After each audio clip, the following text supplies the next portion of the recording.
Hey everyone, it's Mirella Manelli, and today I'm going to show you how to do highlights and lowlights using all Kenra Professional color. I'm even going to show you how to add in some lowlights in a really quick pinch using Studio Stylist Express. So stay tuned and check it out.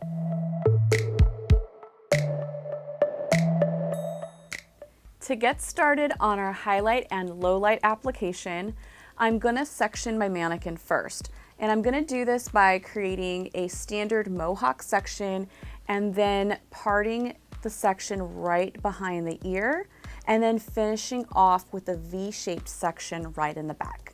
Now the reason why we have a V section in the very back is so that way when we get ready to put in these highlights, they're actually going to veil over nice and seamlessly without it having a stopping point, so that way we get a nice blend. And this is going to be perfect especially to add on if you have a client that wants a partial highlight but also has lots of layers.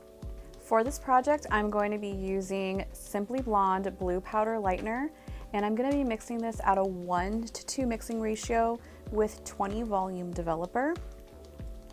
And I always use a scale when I'm measuring, so that way I get a nice consistency with the lightener that I'm working with.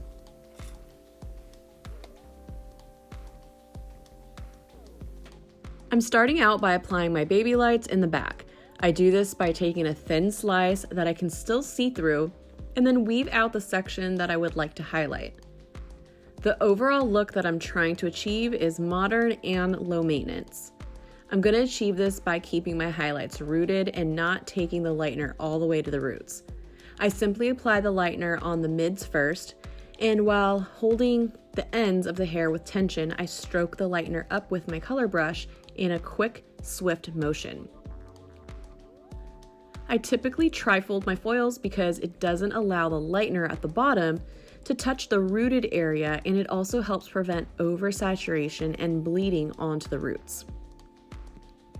Once I'm done applying the V section in the back, I take horizontal sections in the back that has about 1 inch wide of depth. You will want to keep this in mind because we're going to add lowlights in between each of these foils, which will add additional depth that we want to create. Adding depth or lowlights will help your highlights pop and appear more brighter and overall add additional dimension than just applying highlights would offer. I continue on throughout the back and the top with horizontal highlights. This placement is going to give me contrast, especially if the hair is parted down the middle or even on the side. For the very front, I want the highlights to really stand out, so I'm applying 2 back-to-back baby lights with no subsection in between. My favorite way to add in these highlights is to comb the entire section back and weave the hair towards me. And this gives me a really clean section to work with. And a tip is to apply enough product so that the hair sticks to your foil. And if not, no worries, you can always reposition your foil like I did here by placing my comb back in my foil and adding tension at the bottom and reapplying. I continue with my second baby light right behind the last foil by using the same technique, combing the hair back and weaving out my highlights towards me. Because clients really love their hairline to be bright, I usually take the lightener all the way up to the roots, but definitely consult with your client so you know what they like best. Once this foil is in, I continue throughout the top in the same horizontal placement with 1 inch subsections, allowing for room for my lowlights.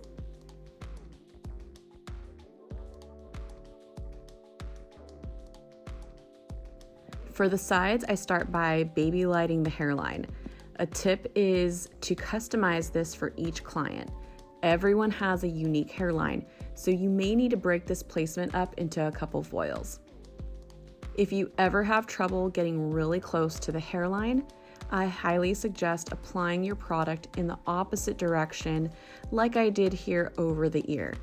It's usually a more narrow section of hair, and once I fold the foil and bring it down, you will see how the roots are exposed, but what I love to do to remedy this is to fold the sides in to cover it right back up. To finish off the sides, I placed 2 more baby lights in a diagonal forward section. This is going to give me contrast when the hair is styled forward and a more blended feel when styled back. I'm going to allow for this lightener to process for about 20 minutes before adding in my Lowlights because I'm going to be using Studio Stylist Express, which is a 10-minute coloring system. This is a perfect color line to use for Lowlights, especially if you're a slow foiler, or maybe you decided last minute that you needed to add in more Lowlights or dimension, but your lightener is almost done processing. For her Lowlights, I'm using Studio Stylist Express 6B at a 1:1 mixing ratio with its dedicated 20 volume developer. To apply this quickly without any additional foils, I'm simply going to paint this onto baby lights that I weaved out with my comb. If you want maximum depth, you can also take a slice. I simply paint this right on and making sure to saturate the entire section, starting a few inches away from the roots and then bringing it down to the ends. Once the section is saturated, I further blend the part towards the top with my hands, and then using my fingers, I scissor the hair to remove any excess color and lightly place it on the side. I'm not worried about color transfer as long as I'm wiping the hair from oversaturation. Make sure you have a towel handy so you can wipe your gloves clean before moving on to the next section. I allow this to process for about 10 minutes and then apply my final glaze with VP Rapid Toner at a 1:2 mixing ratio with 9 vol and process for 5 minutes. To prep my style, I used Prime shampoo and conditioner and followed up with Transforming Texturizing Cream. This provides volume, texture, and definition by transforming from an ultra-rich thermal protecting cream to a fine textured powder, which provides tension while blow drying. This is perfect for smoothing frizz and curls, but giving lots of volume.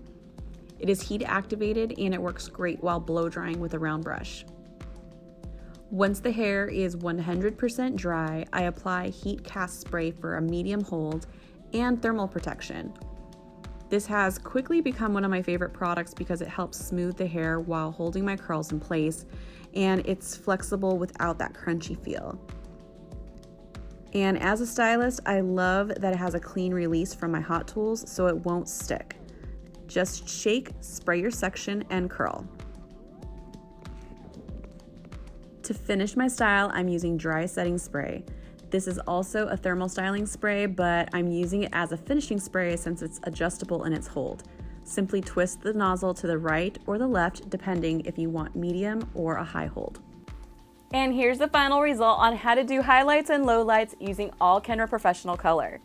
So just to recap, I went in with Simply Blonde Blue Powder Lightener at a 1:2 mixing ratio with 20 volume developer, and then processed her for about 20 minutes before going in with her Lowlights with Studio Stylist Express 6B equal parts with 20 volume developer, and then processed for an additional 10 minutes. Once she was done processing, I went in with her final glaze, which was VP Rapid Toner at a 1:2 mixing ratio with 9 volume developer, and processed for 5 minutes. And for her final style, I went in with Kenra Platinum Signature Style Collection, Transforming Texturizing Cream on damp hair, and then did a really quick blowout with a round brush. And for her thermal styling, I went in with Heat Cast Spray and did some curls with a 1 1/4 inch iron.